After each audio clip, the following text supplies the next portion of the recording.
아유, 벌써 마지막 밤이네요. 아쉬우세요? 아, 그래, 오늘 저녁에 또 하나님의 큰 은혜가 있기를 기대합니다.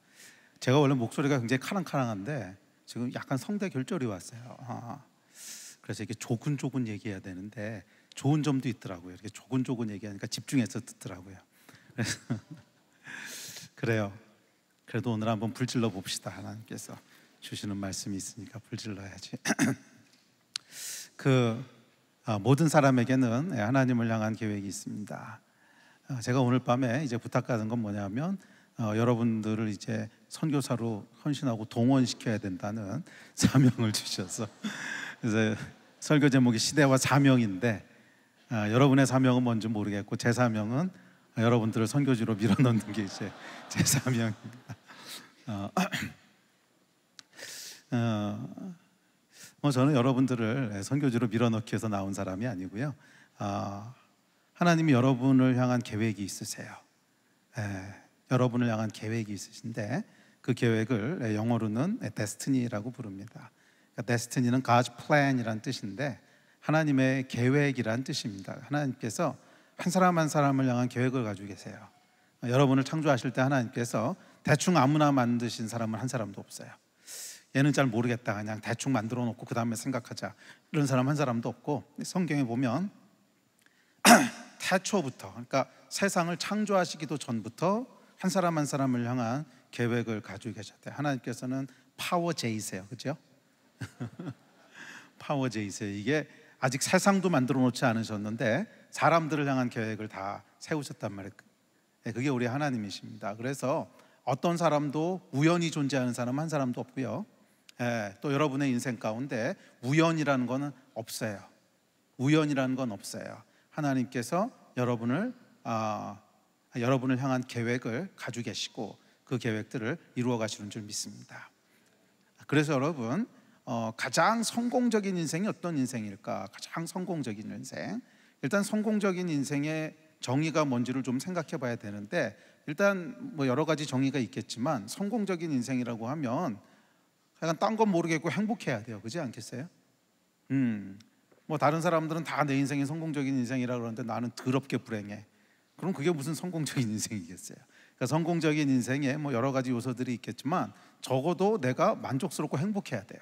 적어도 만족스럽고 행복해야 되고, 야, 나는 2번 살아도 이렇게 살 거고 10번 태어나도 이렇게 살 거고 이것 이상은 없어. 이것 이상은 없어. 야, 내가 정말 어쩌다 이런 인생을 살았을까 하는 이런 만족이 있어야 성공적인 인생이 아니겠습니까? 그죠? 그런데 이 성공적인 인생의 비밀이 어디냐 하면 하나님의 계획 속에 있다는 거예요. 그러니까 하나님께서 여러분의 인생, 저와 여러분의 인생을 디자인하시고 창조하실 때 우리를 창조하신 방식이 있어요. 사람을 만드실 때 어떻게 만드셨냐면 우리의 DNA 속에다가 뭐를 집어넣어 놓으셨냐면 하나님의 계획을 발견하고 이루어가면 이 안에서 도파민이 확 올라오도록 그렇게 만드셨어요. 그게 하나님이 우리를 창조하신 방식이에요. 그래서 사람들은 좀 인정 안 해줄 수 있어요. 그 인생이 무슨 성공적인 인생이냐? 사람들은 인정 안 해줄 수 있고 박수 안 쳐줄 수 있어도 우리 안에는 도파민이 팍팍 올라오도록 그렇게 하나님 만드셨다는 거예요. 이것이 하나님이 우리를 창조하신 방식이에요. 여러분들이 만들어진 방식이에요. 사람들이 여러분 왜 인생 가운데 공허함을 느끼고 허무함을 느끼는지 아십니까? 사실 다른 사람들 보기에는 너무 성공한 인생 같고 너무 돈도 많이 벌고 너무 명예도 얻고 정말 성공한 인생인 것 같은데 그 사람한테 직접 물어보면 삶의 의미를 모르겠다고 하고 공허하다고 하고 그런 거 여러분 있으시잖아요. 아마 여러분도 그런 사람들 있을 거예요. 다른 사람들은 야, 넌 좋겠다, 금수저로 태어나서 뭐 대학도 잘 가고 뭐 어쩌고 저쩌고. 그런데 정작 그 사람한테 가서 물어보면 삶에 굉장히 깊은 고민과 공허와. 왜 그런 줄 아십니까? 데스티니에서 멀어져 있으니까. 데스티니에서 멀어져 있으면 뭘 해도 2% 빈 듯하고요, 뭘 해도 만족이 없어요. 사실은 제가 정확히 그랬어요. 저는 모태신앙으로 태어났는데 그래도 예수를 믿고 거듭난 건 대학교 1학년 때였습니다. 제가 대학 갈 때까지는 제 그 믿음이 뭐였냐면 좋은 대학을 가면 행복해진다는 게 믿음이었어요. 여러분도 아마 그 미신에 속아서 뭐 3년, 6년, 10년씩 낭비한 사람들 많을 텐데 뭐 저도 그랬습니다. 그래서 뭐 중고등학교 때도 그렇고 하여간 서울대학만 가면 행복해진다고 생각하는 그 신화에 속아서 그냥 그렇게 3년, 6년, 9년의 시간을 그냥 공부하면서 보냈어요. 오히려 감사하게도 하여간 서울대학을 들어갔습니다. 제가 수학과를 나왔는데 저는 수학을 정말 좋아했어요. 정말 좋아해서 나중에 이제 수학으로 PhD를 했는데 박사 할 때까지도 이렇게 미안해요. 수학이 재밌다 그러면 굉장히 힘들어하는 사람들. 여러분도 뭐 잘하는 거 하나씩은 있잖아요. 뭐 운동을 잘하든 아니면 뭐 얼굴이 잘생겼던 뭐 아니면 남의 얘기를 잘 들어주던 하여간 하나님이 뭔가 하나씩은 잘하는 거 주셨어요. 그게 이제 데스티니하고 연결돼 있을 수 있는데 하여간 저는 그게 이제 뭐 수학이었던 것 같아요. 그래서 수학 공부만 하고 있으면 시간 가는 줄 모르고 이제 그랬어요. 그래서 이제 서울대 수학과를 들어갔는데 너무 행복하다고 생각을 했어요. 너무 행복하고 뭐 제가 좋아하는 공부를 계속 할 수 있고. 그런데 이 행복이 딱 6개월 가더라고요. 딱 6개월 가고 6개월 만에 제 안에 이제 깊은 그 삶에 대한 고민이 시작됐는데 너무 이상한 일이 벌어진 거예요. 나는 내 인생에서 가장 행복할 거라고 하는 순간에 서 있는데 그 행복의 약발이 6개월밖에 안 가는 거며 그러면 그 다음에 또 뭔가를 성취한다고 한들 그 약발은 또 얼마나 가는 거지? 그러면서 제 안에 깊은 허무와 공허가 몰려오기 시작했습니다. 그래서 대학교 1학년이 지나갈 때쯤에는 그게 너무너무 심해져서 제가 이제 그 결론을 내렸는데 뭐라고 결론을 내렸냐면 이렇게 계속 사는 것하고 삶을 끝내는 것하고는 아무 차이가 없다. 그러니까 제가 좀 극단적인 게 있었나 봐요. 아마 이게 조금만 더 진행됐으면 정말 위험했을 거예요. 그런데 감사하게도 선배 한 명이 이제 저를 붙잡고 복음을 전했습니다. 뭐 교회는 다니고 있었어요. 근데 그냥 교회만 다니고 있었던 거지 크리스천은 아니었던 거죠. 복음을 듣고 하여간 제가 거듭나게 됐습니다. 거듭나게 됐는데 그 사실은 모든 것을 다 이뤘다고 생각하고 뭐 사람들이 부럽다고 생각하고 미안해요. 사실은 저는 태어나기도 금수저로 태어났어요. 태어나기도 금수저로 태어났고 저희 아버님이 이제 서울대 수학과 교수셨고 또 저 금수저죠. 집도 잘 살았어요. 집도 잘 살았고 미안해요.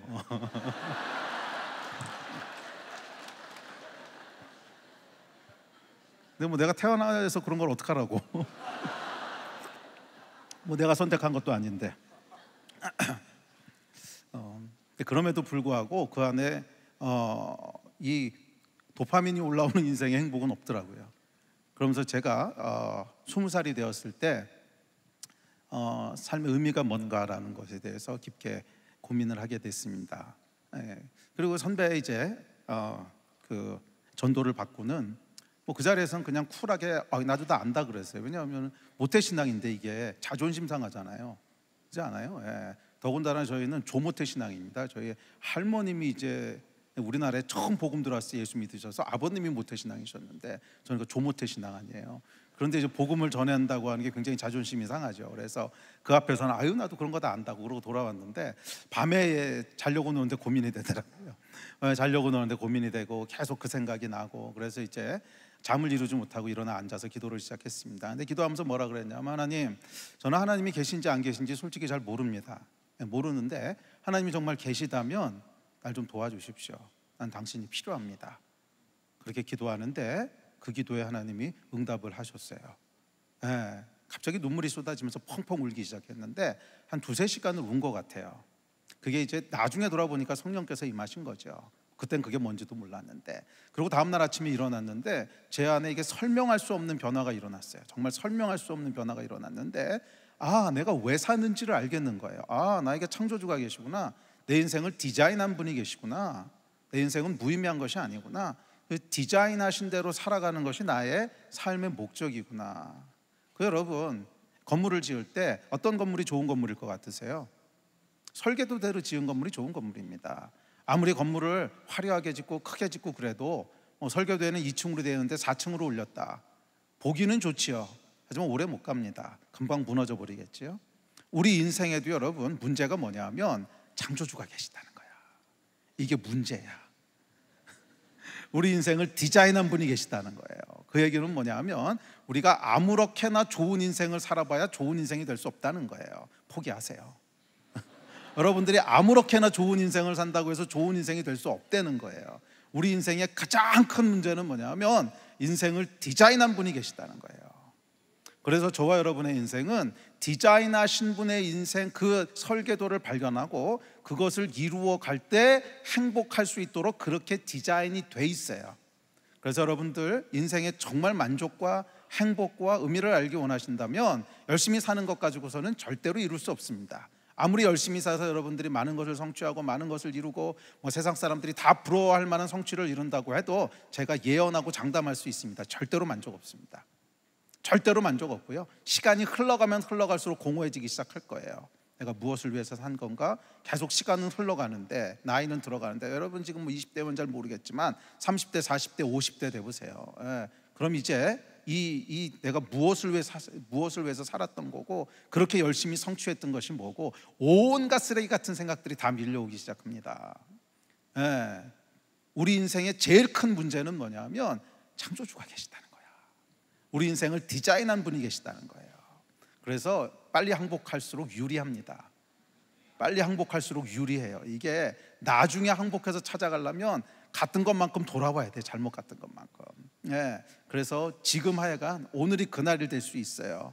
여러분을 향한 계획을 발견하고 그 길에 순종하는 발걸음을 떼세요. 그랬을 때 그 안에 도파민 가득한 인생이 기다리고 있습니다. 할렐루야. 정말이에요, 여러분. 저는 그거 증언하러 나온 거고, 그랬을 때 아마 이 가운데는 분명히 선교사로 하나님께서 계획하신 분들이 있을 거란 말이에요. 그 사람들은 그거 하지 않으면 미안해요, 인생 재미없습니다. 정말 재미없어요. 제가 20대 때였어요. 제 멘토가 계셨는데 지금까지 멘토세요. 근데 선교사님이신데 그분이 저한테 뭐라 그랬냐면, 그때 제가 이제 선교에 대한 그런 비전은 있었어요. 비전은 있어서 갈까 말까 막 그런 생각을 하고 있었을 때 저한테 뭐라 그러셨냐면, 안 가면 나중에 너 후회할 거야 그러시더라고. 안 가면 나중에 후회할 거야. 저도 똑같은 얘기 여러분들에게 전달합니다. 안 가면 후회할 겁니다. 여러분들을 향한 하나님의 계획. 근데 가지 않도록 창조하신 분들도 있어요. 그 사람들은 그 역할을 해야 돼요. 근데 가지 않도록 창조했다고 해서 선교적인 삶을 살지 않아도 된다는 뜻은 아니에요.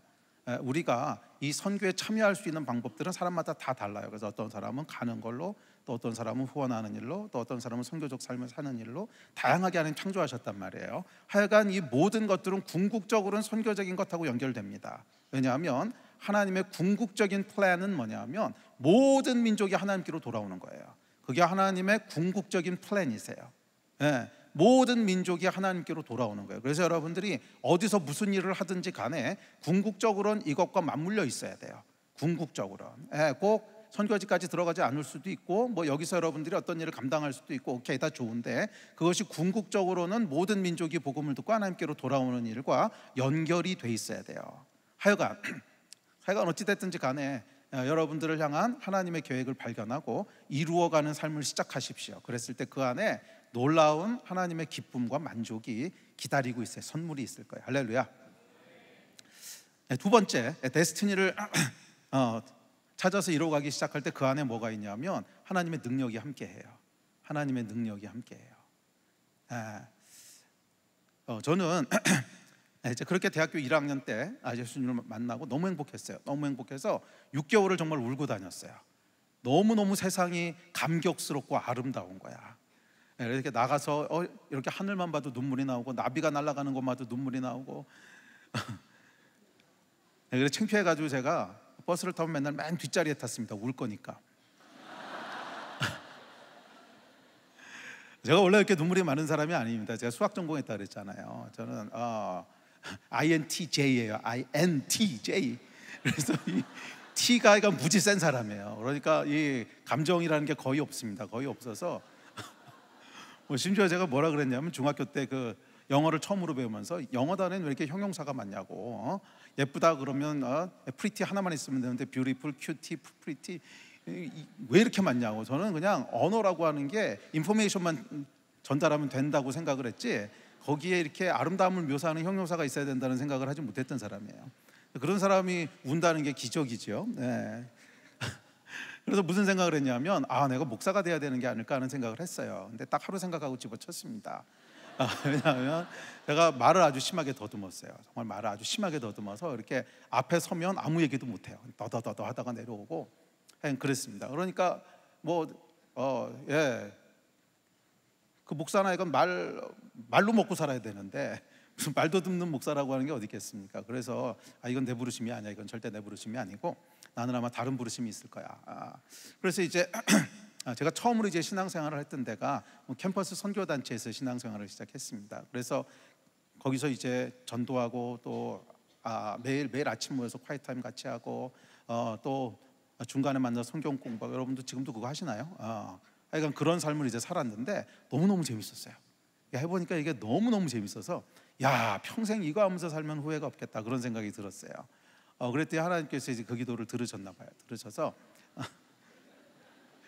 지금도 제가 목회를 하고 있지만 이제 청년들과 함께 목회를 하고 있습니다. 교회를 개척할 때도 대학생들과 함께 했고, 그래서 이제 그럼 뭘 하면 좋을까 봤더니 캠퍼스 사역을 하려면 교수로 남는 게 가장 오랫동안 캠퍼스에 머물 수 있겠더라고요. 그래서 교수를 해야 되겠다, 그런 것도 있었고 그냥 수학이 좋기도 했어요. 그래서 저는 어렸을 때부터 제가 교수 이외에 딴 걸 할 거라고는 정말 생각을 안 해봤었어요. 그냥 좋아하는 것도 그거 하나였고, 저희 아버님 하시는 거 보니까 시간을 마음대로 쓸 수 있더라고. 테니스도 치시고 탁구도 치시고. 근데 요즘은 교수가 이렇게 편하지 않아요. 근데 그 당시만 해도 좀 그랬어요. 그래서 이거 하면 좋겠다. 그래서 대학을 졸업하고 이제 미국으로 유학을 가게 됐습니다. 하나님의 은혜로 이제 좋은 대학으로 유학을 갔어요. 제가 미국에서 UC 버클리라는 데서 PhD를 했는데 거기가 수학으로서는 아주 좋은 대학이었어요. 전 세계에서 넘버1이었는데 내가 하나님께서 은혜를 주셔서 그곳으로 이제 유학을 가게 됐습니다. 그리고 미국에 유학을 가서 제가 평생 멘토가 되는 이제 선교사님을 거기서 만나게 됐어요. 사람이요, 누구를 만나느냐는 게 참 중요합니다. 그래서 여러분들이 오늘 저를 만난 게 우연이 아니라는 거예요. 저도 그때 이렇게 만났어요. 학생으로 여기 앉아 있고 선교사님이 앞에서 집회 인도하시는데 그렇게 만났어요. 그래서 이렇게 쳐다보고 있는데 제 안에 굉장한 충격이었어요. 이분이 이렇게 선교지에서 간증을 나눠주시는데 아프리카 선교사님이셨는데 마치 사도행전에서 이렇게 툭 튀어나온 사람 같았어요.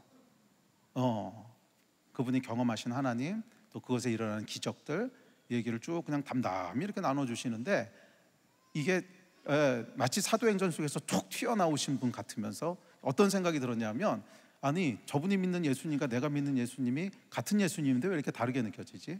저분은 전혀 다른 예수님을 믿고 있는 것 같은, 그러면서 제 안에 거룩한 질투가 생기기 시작했습니다. 나도 저렇게 살아보고 싶은데, 나도 저렇게 살아보고 싶은데. 그래서 선교사로 이제 헌신을 하게 됐습니다. 제 안에 있는 열정은 그거 딱 하나였어요. 열방이고 뭐 모르겠고 사명이고 뭐 모르겠고 나도 저렇게 살아보고 싶어. 나도 사도행전적으로 살아보고 싶어 하는 게 이제 제 안에 있는 열망이었습니다. 그래서 하여간 선교사로 이제 헌신을 했습니다. 헌신을 하고 이제 미국에서 학위를 마쳤어요. 학위를 마치고, 근데 제가 이제 미국에서 공부할 때 그 당시만 해도 한국 정부에서 이제 국비 유학생 제도라는 게 있었어요.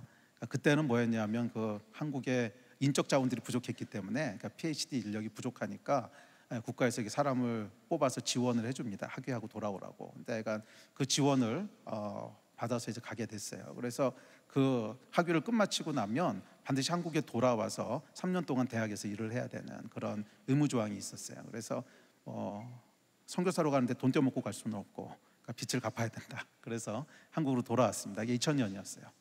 2000년에 이제 한국으로 돌아와서 봤더니 그 저희 미국에서 만났던 그 선배 한 분이 계셨는데, 그분도 이제 유학생으로 왔다 은혜를 받으시고 목사님이 되신 분이셨어요. 저하고 아주 친했던 분인데, 그분이 이제 수원의 경희대 바로 옆에 대학생들하고 교회를 시작하신 거예요.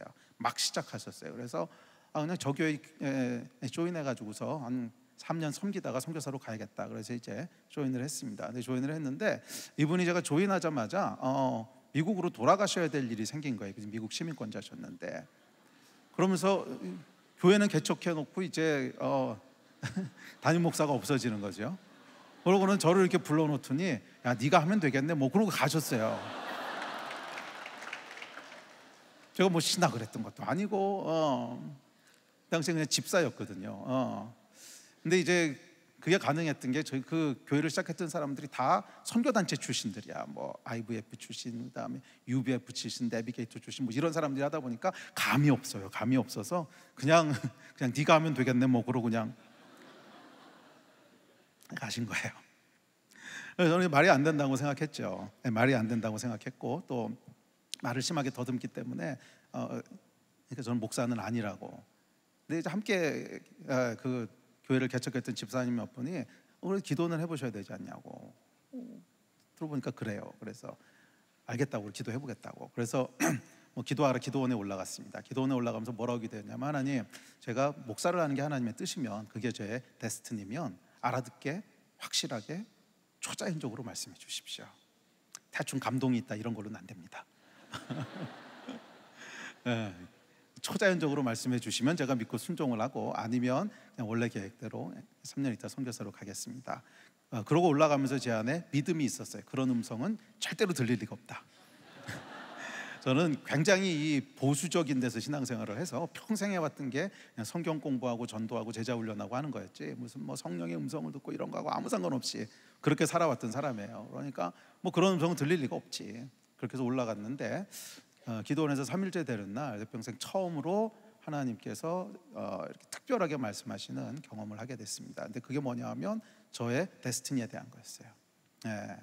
그 얘기는 지금 시간이 없어 길게 할 수는 없고, 그래서 하나님께서 약간 목회를 시작하라고 하는 말씀을 주시고, 그래서 너의 역할은 네가 선교지로 들어가는 것이 아니고 너는 교관이고 트레이너인데, 그래서 젊은 사람들을 훈련시켜서 들여보내는 게, 그래서 오늘 여기 서 있는 거예요.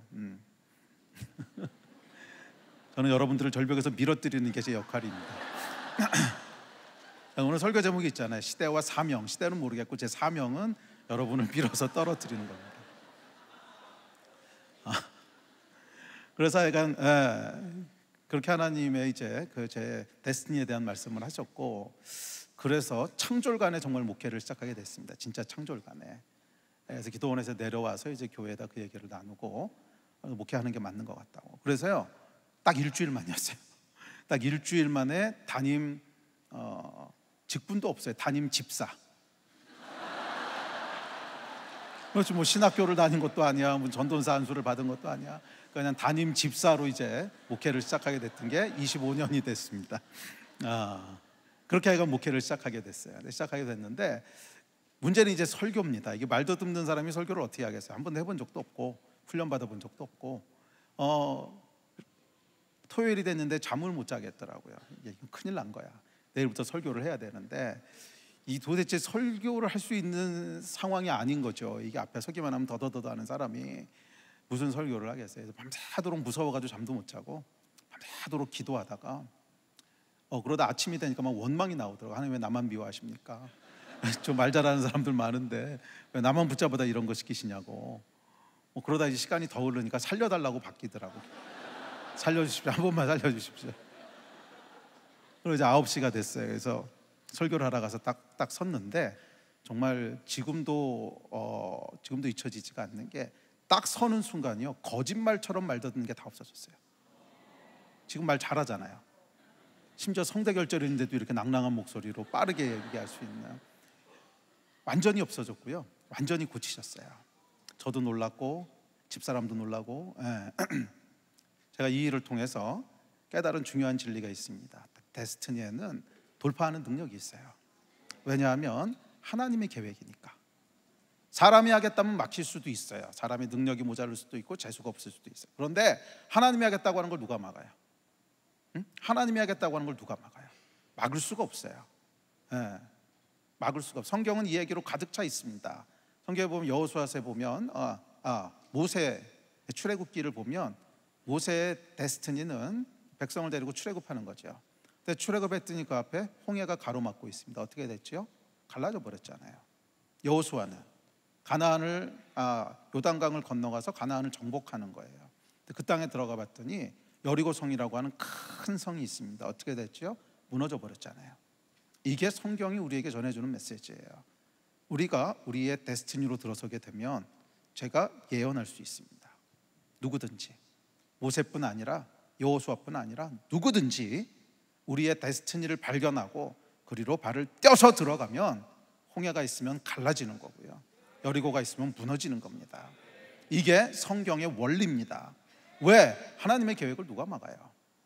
사람의 계획은 막힐 수 있지만 하나님의 계획을 누가 막아요? 혹시 여러분 삶 가운데 오랫동안 막혀 있는 것이 있다면 데스티니에 관련된 걸 수도 있어요. 뭐 다 그런 건 아니겠지만 그럴 수도 있어요. 그것은 여러분들이 데스티니를 발견하고 그리로 발을 떼는 순간 무너지는 걸 보게 될 줄로 믿습니다. 하여간 데스티니엔 뭐가 있냐면 돌파의 능력이 있어요. 그래서 도파민이 올라오는 거야. 여리고성 무너질 때 도파민 올라온 거 생각해 봤어요? 홍해 갈라질 때 어떻을까? 와, 이거지. 우리의 데스티니를 발견하고 들어가면 그 안에 상상할 수 없는 하나님의 능력이 있습니다. 저는 여러분들이 이 능력들을 경험했으면 좋겠어요. 제발 이 세상이 만들어 놓은 박스 속으로 여러분의 인생을 가두지 마세요. 적어도 여러분을 향한 하나님의 계획은 박스보다 커요. 이 세상은 여러분 태어나서부터 죽을 때까지 여러분의 인생을 다 디자인하려고 합니다. 다 제한하려고 해요. 태어나서는 어떻게 해야 되고. 사실 여러분들이 만약에 서울의 강남에서 태어났다 그러면 이미 여러분들의 인생은 다 정해져 있어요. 그럼 대충 어느 수준의 유치원을 갈 거고 어느 수준의 학교를 갈 거고 대학 가서 뭐하고 박스 속에 여러분 인생을 가둬두려고 해요. 여러분 마귀가 하는 일입니다.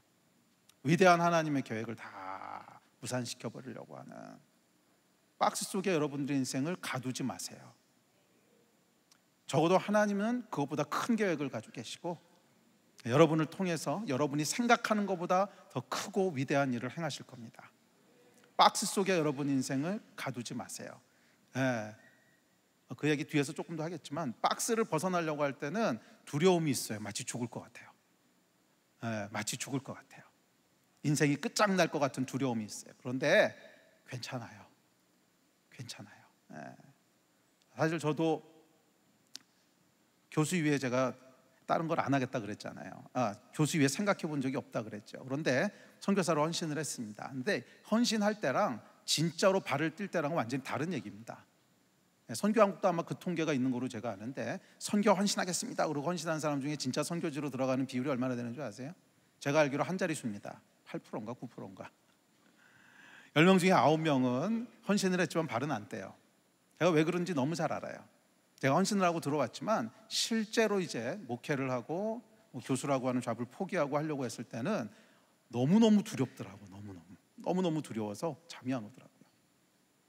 제가 이제 미국에서 공부를 마치고 들어왔더니 저희 아버님이 이제 서울대 수학과 교수라고 하셨잖아요. 그러니까 대충 어느 대학으로 가면 좋겠다고 다 이렇게 리스트업을 해놓으셨어요. 뭐 그 당시만 해도 인터넷이 별로 없었을 때니까. 그러고 이제 어느 대학에 집어넣으면 되겠네 뭐 이제 그러시는 거예요.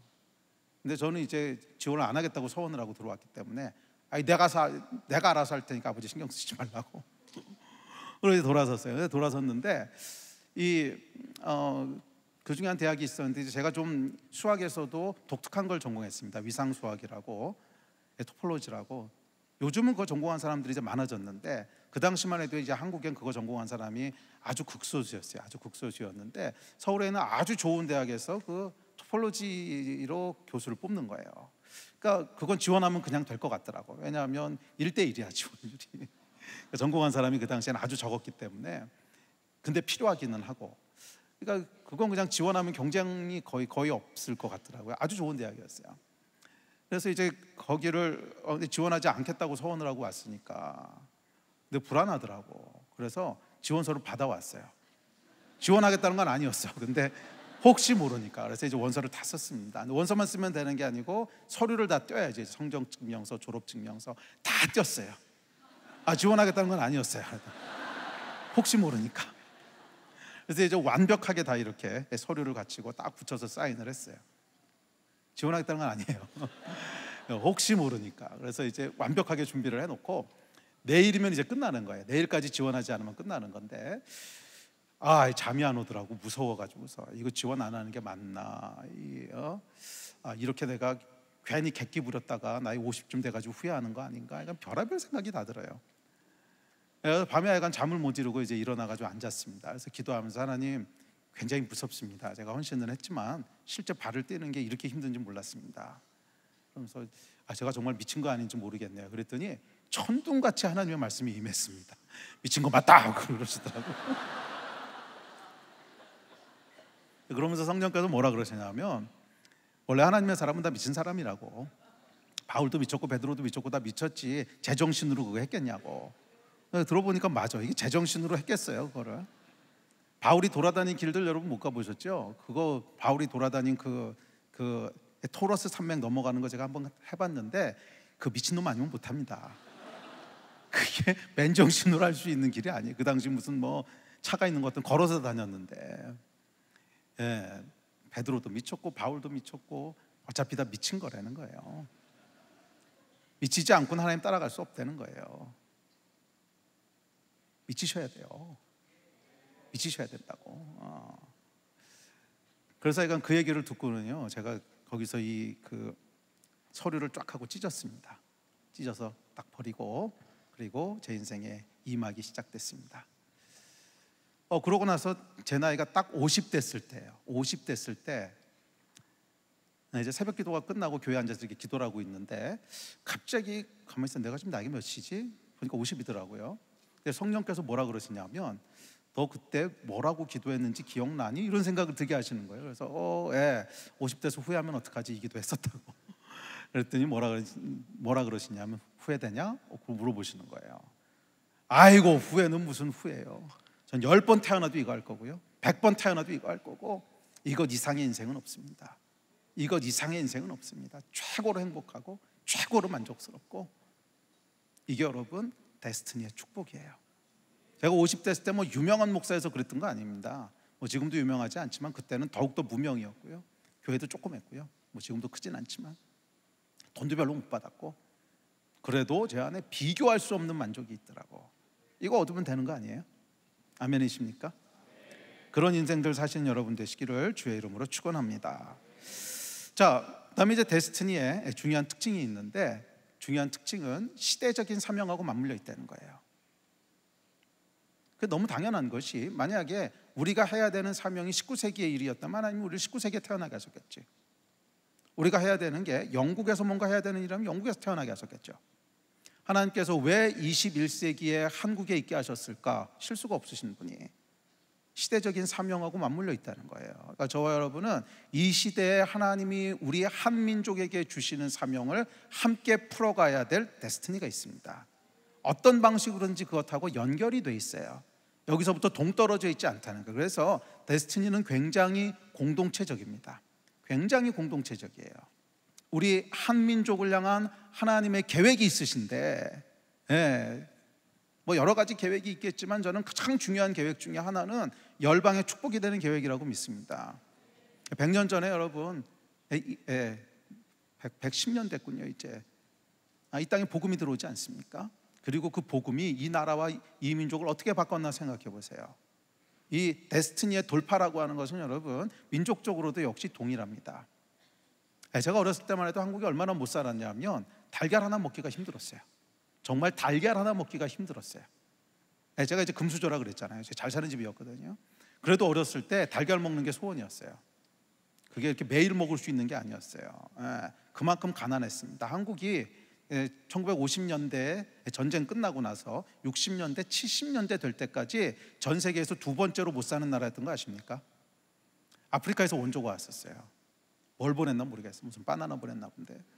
그러니까 아프리카에서 원조 받는 나라였어요. 그러던 것이 여러분 한 세대 만에 어떻게 변했나 보십시오. 정말 한 세대 만이에요. 제가 어렸을 때인데 제가 어른이 되고 나니까 전 세계에서 10번째로 잘 사는 나라.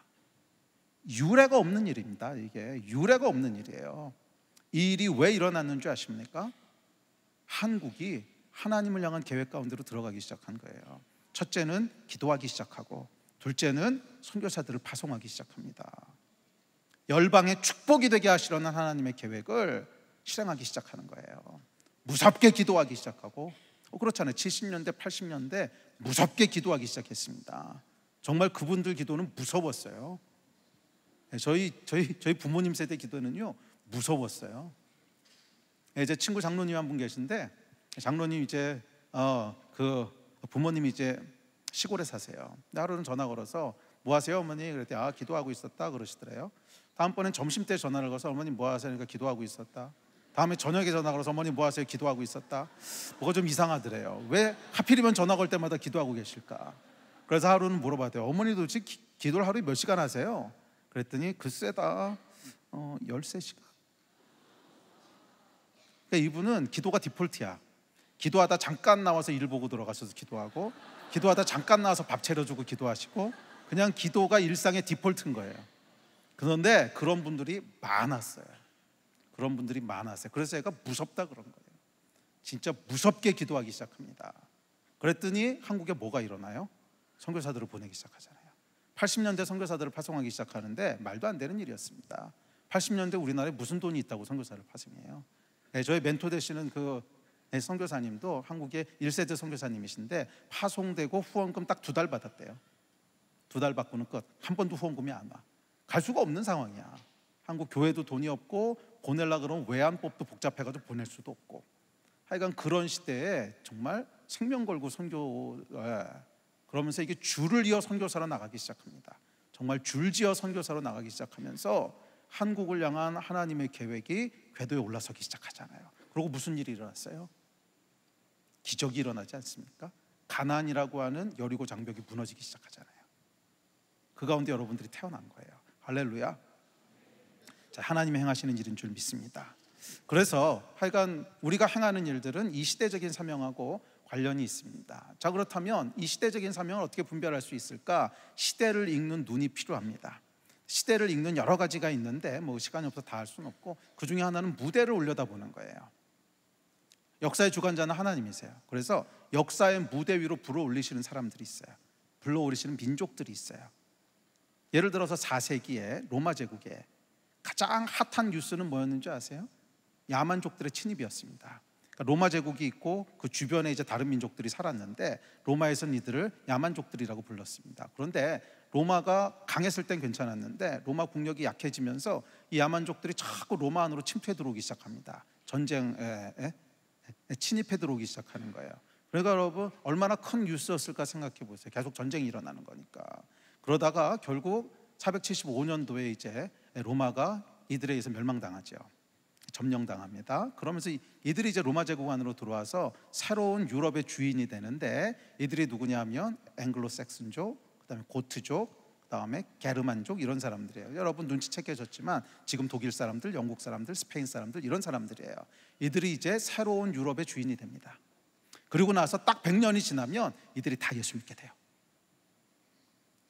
8세기에 또 한 번 비슷한 일이 일어납니다. 그때 이제 신성 로마 제국이라고 해서 유럽의 기독교 문화가 피크를 칠 때였어요. 이때 가장 핫한 뉴스는 뭐였냐면 북유럽의 스칸디나비아 반도에 있는 그 해적들, 그 사람들 이름이 뭐죠? 바이킹 해적들이 또 침입해 들어오기 시작합니다. 그러다가 이들이 이제 그 신성 로마 제국을 또 초토화시킵니다. 초토화시키면서 이 사람들이 유럽으로 들어오게 되는데, 그러고 100년 지나면 이들이 다 예수 믿게 돼요. 이걸 이제 선교학자들이 선교를 2가지로 구분을 합니다. 여러분 미션 퍼스펙티브 하신 분들은 거기다 나오는데 2개로 분류하는데 자발적 선교와 비자발적 선교가 있어요. 자발적 선교는 뭐냐면 가라, 그래서 가는 거고, 비자발적 선교는 뭐냐면 가라 그런데 안 가면 오케이 내가 데리고 올게, 그래서 데리고 오시는 거예요. 그게 이제 비자발적 선교입니다. 근데 이 비자발적 선교는 문제가 뭐냐면 대가를 치러야 돼요. 비자발적 선교는 대가를 치러야 돼요. 자, 이 역사의 무대 위로 하나님께서 게르만족, 고트족, 앵글로색슨족을 올리셨어요. 왜 올리셨냐? 보라는 거예요. 이들을 내가 지금 구원할 거야. 네, 이들을 내가 구원할 거야. 그러니까 모든 민족을 구원하시기로 하나님 계획하셨지만 한꺼번에 다 하신 건 아니었어요. 네, 처음엔 소아시아와 그 주변에 있는 나라부터 시작을 해가지고서 차근차근 하나님께서 그 시대마다 각 시대마다 구원하시기 원하시는 민족과 종족들이 있었지요. 그래서 하나님이 무대 위로 불러 올리신 건 교회에게 보라는 거예요. 선교는 여러분 딱 2가지입니다. 정보와 헌신이에요. 정보와 헌신. 첫째는 어디에 복음이 필요한지 정보를 알아야 되고, 2번째는 거기에 반응하는 헌신이 있어야 돼요. 2개가 만나면 선교가 이루어지는 건데, 이게 이제 정보에 대한 거죠. 계속 무대 위로 올리시면서 정보를 주시는 거예요. 이런 민족이 있어, 이런 민족이 있어. 내가 구원할 거야. 100년을 하나님이 올리셨어요. 100년을 올리면서 계속 핫한 뉴스로 만드셨는데 반응을 안 했어요. 교회가 100년 동안 반응을 안 하니까 모두가 바뀝니다. 오케이, 비자발적으로 가자 그러면. 그래서 데리고 오세요. 다 예수 믿게 하세요. 예. 8세기도 마찬가지예요. 똑같아요. 역사에 반복되는 게 있단 말이에요. 자, 이 얘기를 하는 것은 21세기는 어떠냐는 거예요. 21세기에도 무대 위로 올리시는 사람이 없냐는 거예요. 그러니까 시대적 사명을 보려면 내 주변에서 일어나는 뿐만이 아니라 하나님은 모든 민족을 구원하기 원하시는 분이시니까 글로벌한 뉴스들을 봐야 되는데 무대 위로 계속 올라오는 사람들이 없어요? 있습니다. 예를 들면 1970년대 80년대에 중국이 이제 문을 열기 시작하면서 전 세계적으로 가장 핫한 것은 중국이 문을 열기 시작한 거였어요. 그러면서 그 80년대까지도 중국 선교라고 하는 것이 가장 뜨거운 선교의 화두였고 그 일을 통해서 중국 교회에 큰 부흥들이 일어나죠. 그러다 90년대 넘어오니까 무슨 일이 벌어집니까? 소비에트 유니언이 해체됩니다. 이게 가장 큰 사건이거든요. 93년도에. 그러면서 무슨 일이 생깁니까? 스탄 하는 나라들이 다 독립하기 시작합니다. 이 나라들이 독립하면 뭐가 필요해요? 민족적인 정체성을 새로 세워야 되고요. 그 다음에 돈이 필요합니다. 이 크랙이 났는데 이 크랙을 타고 선교사들이 들어가기 시작하죠. 이때 활약했던 게 누군지 아세요? 한국 선교사들이었어요. 이때 활약했던 게 한국 선교사들이었습니다. 그리고 거기에 중앙아시아에 어마어마한 부흥들이 일어나죠. 그러니까 이게 무대를 볼 줄 알아야 돼요. 지금 무대에 올라오는 사람들은 누굴 것 같으세요? 9.11 사건 이후로 계속 올라오는 사람들이 있어요. 9.11 사건, IS, 탈레반, 브렉시트도 나타나고 시리아 내전, 아랍의 봄, 최근에 있었던 팔레스타인과 이스라엘 전쟁, 계속 올라온 사람들 누군 것 같으세요? 그렇지, 무슬림들이지. 계속 무슬림들 올라오잖아요. 계속 무슬림들 올라오고. 이거 여러분, 이게 심상치 않은 겁니다. 이거. 예? 이게 촉이 있는 사람들은 빨리 볼 줄 알아야 돼. 이게 심상치 않은 거야. 이 정도로 무대에 올리신다고 하는 것은 보라는 거예요. 지금 하나님께서 구원하기 원하신다는 거야. 아멘이십니까? 또 그 사람들만 있는 건 아니죠. 네. 또 뭐가 있었죠? 전쟁이 일어나죠. 우크라이나 전쟁. 뭐 하시는 것 같으세요? 무대 위로 올리시는 거거든. 아마 그곳에 지금 부흥과 함께 추수가 일어날 겁니다. 하여간 무대를 여러분 지켜보세요. 이 아랍 무슬림들을 하나님께서 계속 무대 위로 불러 올리셨죠. 뭐 탈레반 나오고 IS 나오고 그다음에 뭐 영국이 브렉시트한 것도 사실은 테러 때문에 그런 거 아닙니까? 예. 그러니까 영국은요 상식적으로 경제적인 이슈만 놓고 보면 브렉시트를 하면 안 됩니다. 왜냐하면 영국이 무슨 공장이 있는 나라가 아니고 금융으로 먹고 사는 나라인데 유럽에서 탈퇴를 하고 나니까 거기 있던 금융 허브들이 전부 다 프랑크푸르트로 옮겼거든요. 그러면서 영국은 굉장히 경제적으로 힘들어집니다. 그러니까 이거는 하면 안 되는 일이었어요. 그런데 한 게 이제 테러에 대한 공포 때문에 그래서 사실 국민 투표하면 안 될 줄 알았는데 된 거였잖아요. 하여간 이런 일들이 이제 벌어집니다. 그 민족에 뭔가 하나님이 하시겠다는 거예요. 그리고 여러분 시리아 내전이 일어나게 되는데 시리아 내전이 여러분 아주 특별한 사건이었습니다. 시리아가 그러니까 인구가 약 2,200만 명 정도 되는데 2010년인가 11년도가 이제 내전이 일어나죠. 내전이 일어나고 나서 직후에 몇 명이 난민으로 그 나라를 떠났는 줄 아세요? 난민으로 빠져나온 사람들이 1,200만이 빠져나왔어요. 2,200만 인구 중에 1,200만이 빠져나왔어요. 그래서 그 사람들이 어디 갔을까요? 당연히 주변 국가들로 갔습니다. 왜냐하면 이 난민들은 패스포트가 없기 때문에 비행기를 탈 수가 없어요. 그러니까 그냥 걸어갈 수 있는 나라만 갑니다. 그러니까 바로 옆에 있는 나라들, 터키로 450만 가고, 레바논으로 250만 가고, 요르단으로 150만 가고, 그런 식으로 이제 흩어집니다. 근데 흩어지고 나니까 이제 뭔 일이 벌어집니까? 옆에 나라들이 난리가 난 거예요. 그러니까 예를 들면 레바논 같은 경우에는, 요르단 같은 경우에는 원래 인구가 600만인데 갑자기 150만이 들어온 거예요. 그럼 무슨 일이 생겼을까요? 모든 게 부족해지죠. 집도 부족하고 물도 부족하고 학교도 부족하고.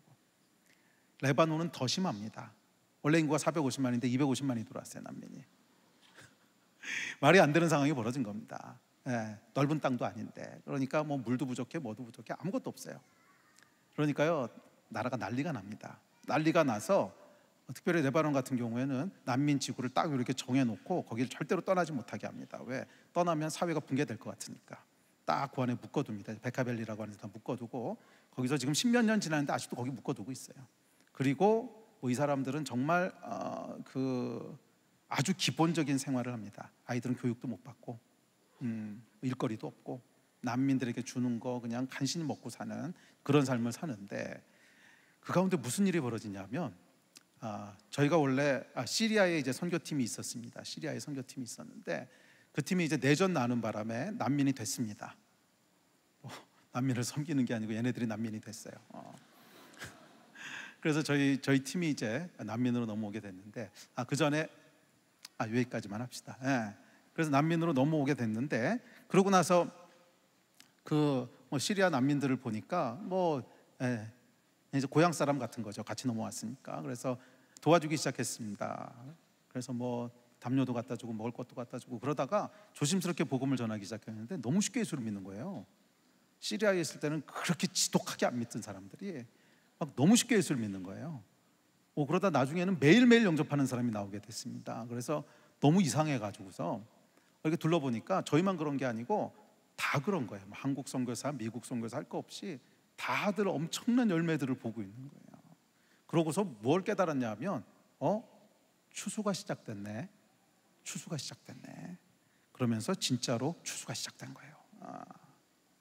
그 중동에 있는 한 나라 중에 저하고 아주 친한 이제 현지 목사님이 한 분 계십니다. 그러니까 그분은 아랍 목사님이신데, 근데 이분 한 교회에서 지난 10년 동안 이라크 난민이랑 시리아 난민들한테 사역을 하면서 섬겨서 한 교회에서 개종자가 5만 명이 나왔어요. 근데 그건 소문으로 들은 게 아니고, 제가 처음엔 소문으로 들었죠. 그리고 너무 안 믿어져서 직접 찾아갔어요. 직접 찾아가서 담임 목사를 만나가지고 교제하면서, 그러면서 하나님이 특별히 은혜 주신 게 있어서 사실은 지난 거의 한 10년 동안 한 가족처럼 지내고 있는 목사인데, 근데 그러니까 전해 드는 게 아니고 제가 실제로 아는 교회 얘기예요. 몇만 명의 개종자가 나오는. 뭐예요, 여러분? 무대로 올리신 이유가 뭐라고? 구원하시겠다고. 이 정도면 증거가 있는 거 아닙니까? 구원하시겠다는 거예요. 무대를 읽는 여러분 되시기를 바랍니다. 그래서 선교는 여러분 무대를 읽을 줄 알아야 되고 그 무대에 반응을 해야 돼요.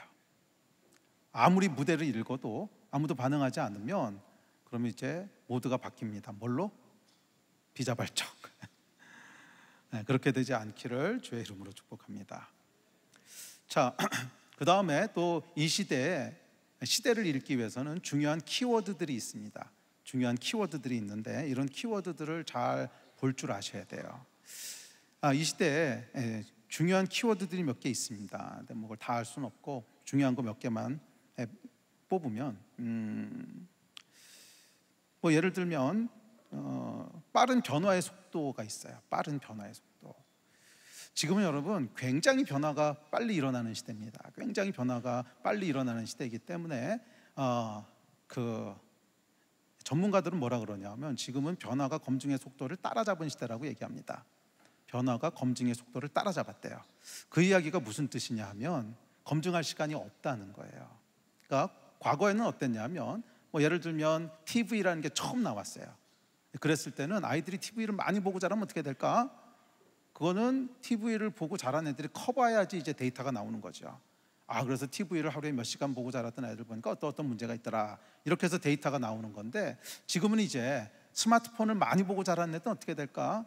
그것도 이제 데이터가 나오려면 시간이 걸려요. 그런데 그 아이들이 크면 스마트폰 안 쓰고 딴 거 쓴다는 거예요.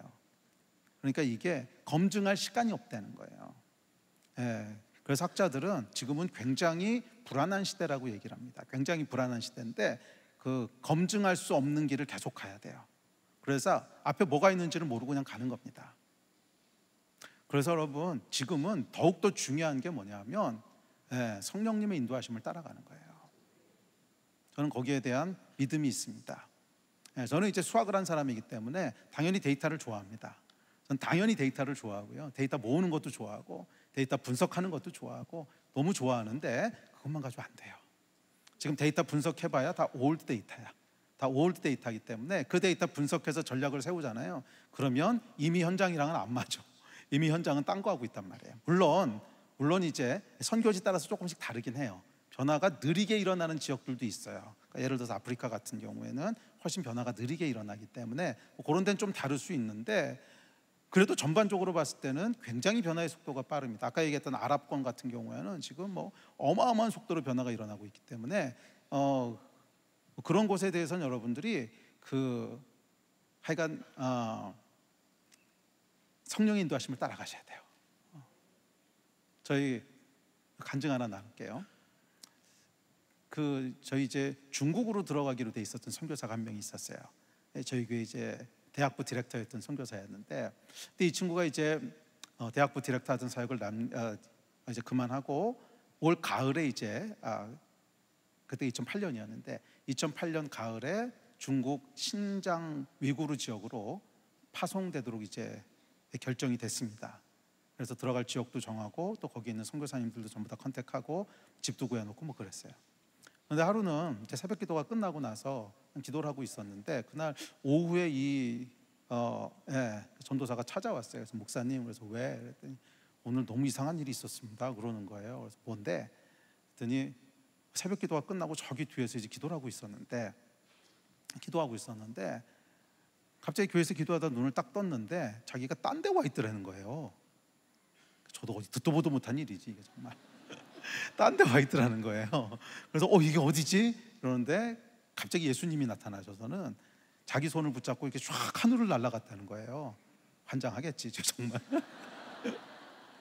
제가 듣고 있으면서도 속으로 환장하겠네 정말. 근데 이렇게 샥 하늘을 날아갔다는 거예요. 근데 날아갔는데 이렇게 밑을 내려다 보니까 시리아 상공을 지나가고 있더라는 거예요. 그러면서 저기서 천둥 같은 소리로 리바이벌하는 소리가 들리는데 딱 정신 차려 보니까 교회더라는 거야. 그래서 뭐라 그러냐면 중국이 아닌 것 같습니다. 시리아인 것 같습니다. 제가요 이런 거 진짜 싫어하거든요. 파워 J. 원래 계획하면 계획한 대로 해야 돼요. 이거 중간에 바꾸는 것은 미치는데. 근데 뭐 이렇게까지 했다는 또 어떡하겠어. 그래서 너 확실하냐? 그랬더니 확실하대. 그래서 그럼 아내하고도 얘기해봤냐? 그랬더니 아직 안 해봤대. 근데 너 혼자 정해도 되냐? 그랬더니 이건 무조건 그렇게 해야 될 것 같아. 그래서 정말 창졸간에 바꿨습니다. 중국 들어가려고 다 계획하고 있다가 생각도 안 해보고 가보지도 않은 시리아로 갑자기 들어간 게 2008년도에.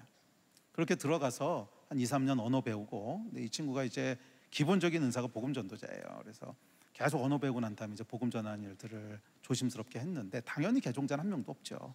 무슨 아랍에서 무슨 개종자가 나오겠습니까? 당연히 한 명도 없는데, 그러다가 내전이 일어난 거거든. 그러다 내전이 일어난 거예요.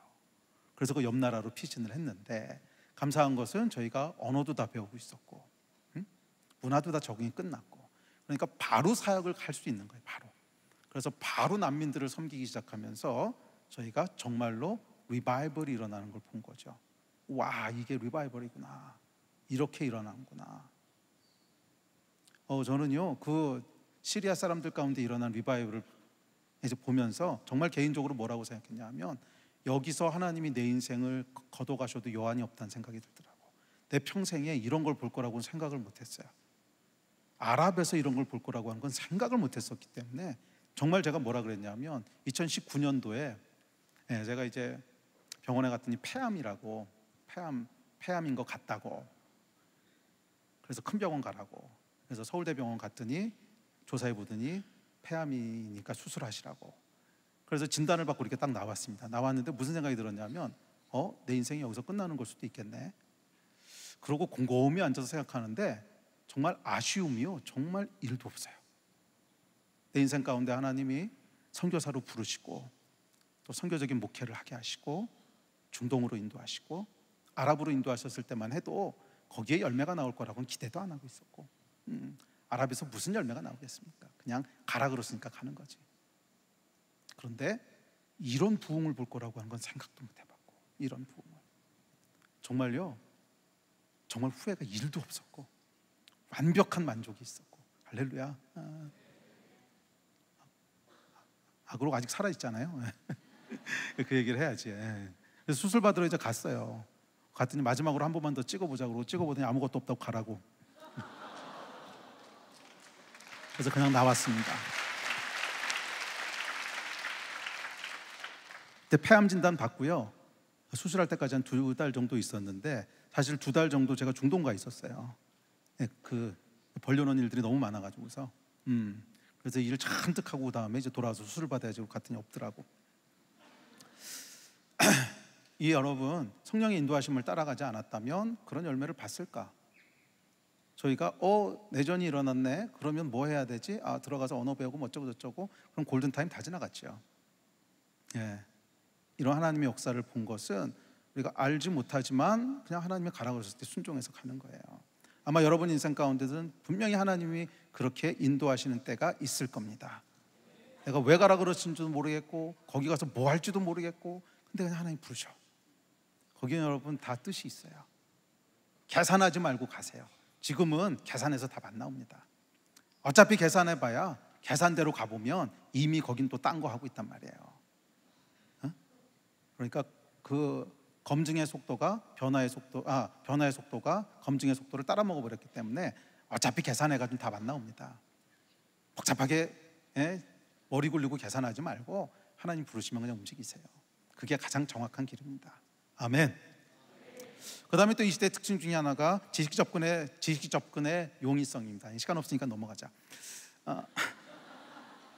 그래도 지금은 여러분이 아무리 많은 지식을 가지고 있어도 챗GPT는 못 넘어섭니다. 그렇기 때문에 창의적인 것들을 하셔야 돼요. 창의적인 것들을 하셔야 된다고. 조금 죄송한 얘기지만 너무 과거의 전략에 매이지 마세요. 전 여러분 세대는 여러분 세대만의 전략이 있다고 믿어요.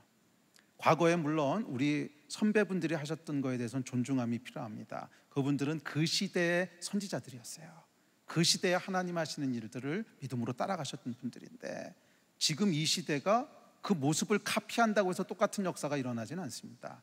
그 스피릿을 카피해야 되는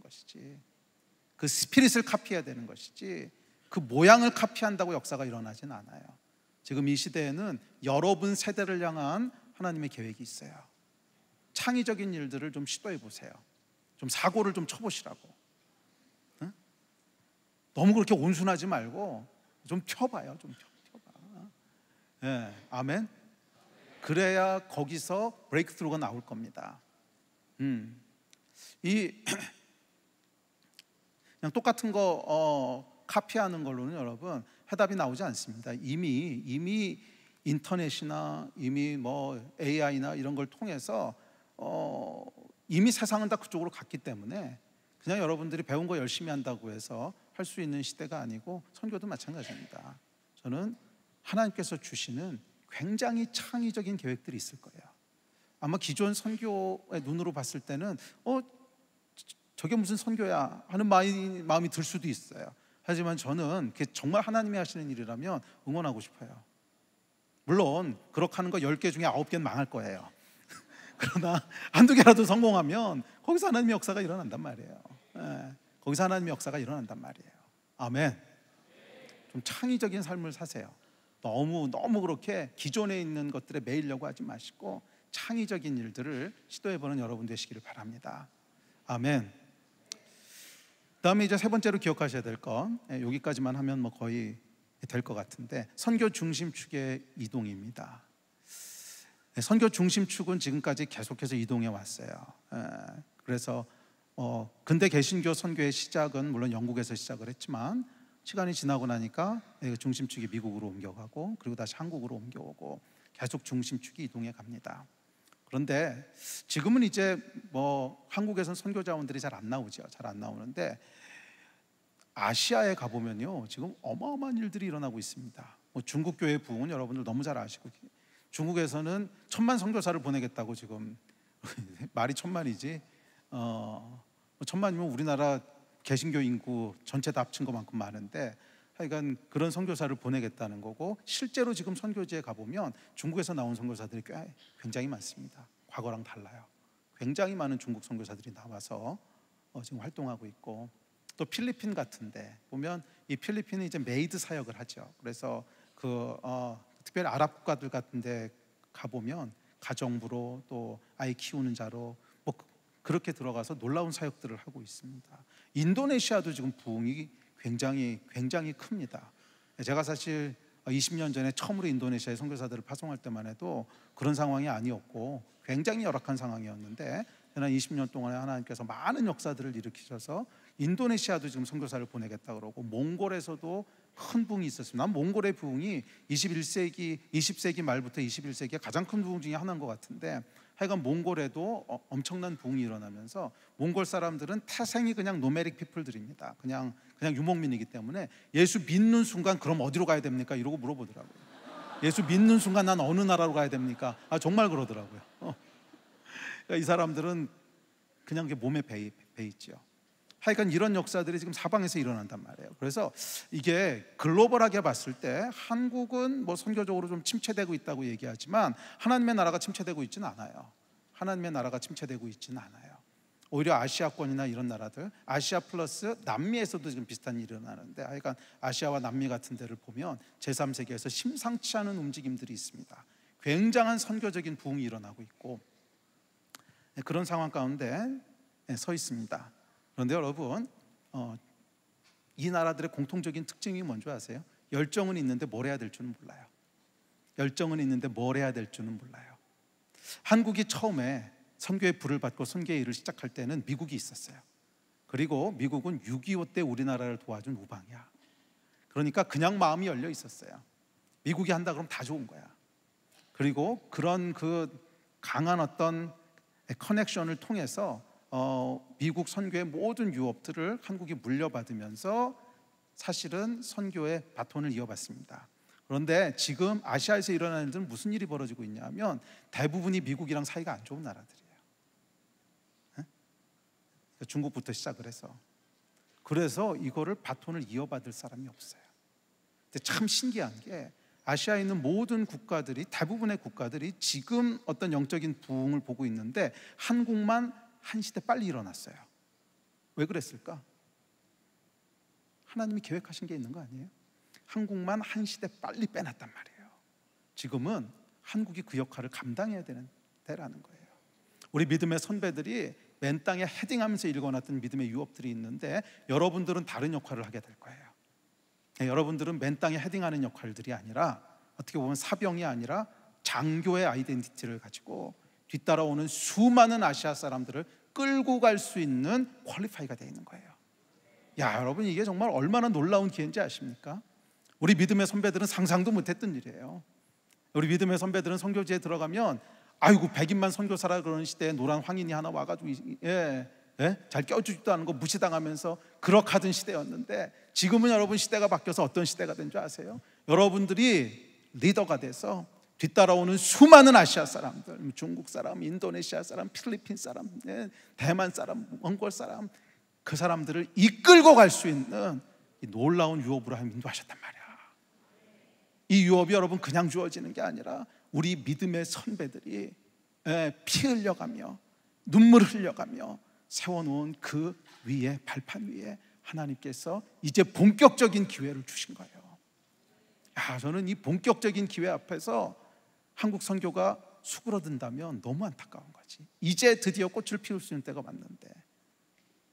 아멘. 아멘. 전 여러분들이 이 판 위에 올라섰으면 좋겠어요. 이 판 위에 올라섰으면 좋겠어요. 아멘. 사고들을 치는 여러분 되시기를 축복합니다. 아멘. 우리 한 가지만 마음을 나누고 말씀 정리합시다. 하나님을 감동시키는 사람이 되십시오.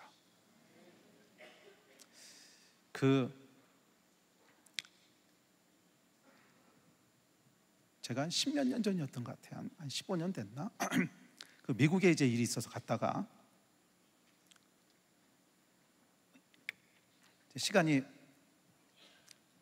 좀 남아서 미국 교회를 예배드리러 방문한 적이 있었어요. 근데 그 교회에서 그 예배 끝나고 나서 기도해 주는 시간이 있더라고요. 서로 기도해 주라고. 그러니까 한 백인 아주머니가 저한테 오시더니 기도해 줘도 되겠냐고. 그래서 기도해 달라고. 그랬더니 이분이 이제 저를 위해서 기도를 해 주시는데 이분이 약간 예언의 은사 같은 게 있으신 분이었나 봐요. 나이가 많은 할머니였는데 저를 위해서 이렇게 기도하면서 그림이 하나 보인대요. 무슨 그림이냐 하면 네가 비행기 캐리어 가방을 사타 플랐다 하고 있대요. 그게 정확히 제 인생이었거든요. 제가 여행을 선교지 때문에 적어도 한 달에 한두 번 이상 장기 노선을 타고 다닐 때였어요. 그래서 거의 계속 이 한국에 와가지고 잠깐 설교하고 그다음에 선교지 갔다가 하여간 그러고 있을 때였는데, 그래서 제가 속으로 이분 용하네 그러고 있었는데, 이분이 그러면서 뭐라 그러시냐면, 너는 여행을 참 많이 다니는 사람 같은데, 네가 뭐 하는 사람인지 모르겠지만 여행을 참 많이 다니는 사람인 것 같은데, 그것은 네가 옛날에 네 인생에 가장 소중한 거, 가장 소중한 어떤 것을 하나님 앞에서 포기하고 하나님께 드린 적이 있는데, 그거에 대한 하나님의 리워드라고. 그 얘기를 듣는데요, 제 안에서 이렇게 울컥하고 올라오더라고. 그리고 제 인생을 이렇게 돌아보니까 정말 부족한 게 없었어요. 정말 부족한 게 없었어. 교회를 개척해서부터 지금까지 정말 부족한 게 없었어요. 제 인생은 그냥 favor upon favor. 저는 이 favor란 단어를 참 좋아하는데, 이게 한국말로는 은총이라고 번역되어 있는데, favor는 정확한 번역은 편애라는 뜻입니다. 편애. 은혜하고 은총은 달라요. 은혜는 여러분 모든 사람에게 차별 없이 다 주시는, 공짜로 주시는 거예요. 그런데 은총은 아니에요. 편애라고 하는 뜻이 공평하지 않다는 뜻이잖아. favor는 여러분 하나님이 주시는 사람이 있어요. 어떤 분이 그것을 3M이라고 말씀하시더라고. Memory Making Moment. 그게 뭐냐면 하나님의 메모리에 각인되는 순간이 있다는 거야. 다윗이 여러분 골리앗 앞에 나가죠. 다윗이 골리앗 앞에 나갈 때 하나님 마음이 어땠을까 생각해 보셨어요? 골리앗이 나와가지고 하나님의 이름을 모독하는데 아무도 움직이는 사람이 없어. 그런데 좀 한 소년 하나가 나오더니, 네가 누구간데 여호와의 이름을 모독하느냐. 야, 하나님이 어떠셨을까 생각해 보세요. 쟤 도대체 누구냐? 쟤 당연히 아시지. 쟤 누구냐? 응? 천사가 대답합니다. 다윗입니다. 다윗. 메모리 메이킹 모먼트. 하나님의 뇌리에 그 이름이 그냥 각인되는 거예요. 그리고 그 뒤에 이어지는 다윗의 인생 보세요. 다윗이 뭔 짓을 해도 하나님께서 에휴, 걔는 다윗이야, 편애하는 거 안 보이세요? 만약 사울이 여러분 다윗이 저지른 죄의 절반만 지었어도 끝났어. 사울이 만약 그 전이 끝났어요. 그런데 다윗은 무슨 짓을 해도 하나님께서 쟤는 진심이 있는 애야, 믿어주세요, 지지하세요. 이게 뭐예요? 페이버예요. 페이버. 아브라함이 이삭을 드릴 때, 다윗이 골리앗한테 나갈 때, 메모리 메이킹 모먼트. 우리 인생에 여러분 진짜 중요한 게 뭐냐면 하나님의 페이버를 얻는 거야. 하나님의 지지하심을 얻는 거예요. 여러분의 이름을 하나님이 기억하시는 거예요. 여러분의 3M, 메모리 메이킹 모먼트. 그럼 하나님께서 얘가 무엇을 하든지 간에 쟤는 다윗이야, 쟤는 무엇을 하든지 간에 쟤는 성준이야, 쟤는 내가 기억하는 애야. 이거 여러분 줘야 되지 않겠어요? 인생 가운데 이게 있어야 되지 않겠어요? 페이버가 없는 인생은 여러분 세운 것 같아도 무너지고 세운 것 같아도 무너지고 계속 무너져요. 그러나 페이버가 있는 인생은 내가 하나를 심으면 10개를 거두어. 생각하지도 못했던 거 하나님 행하신단 말이에요. 이게 인생의 진짜 비밀이에요. 사고들 치시라고. 사고들 한번 쳐요. 하나님 앞에 사고 한번 치라고. 하나님이 기억하실 수밖에 없는 사고.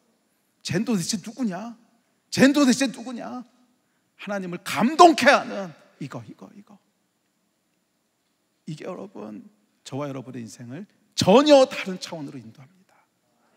전혀 다른 차원으로 인도하는 거예요. 우리가 하는 모든 일을 하나님이 지지하시고 기뻐하시고 축복하시고 앞서 행하시고 이 인생 돼야 되지 않겠어요? 아멘.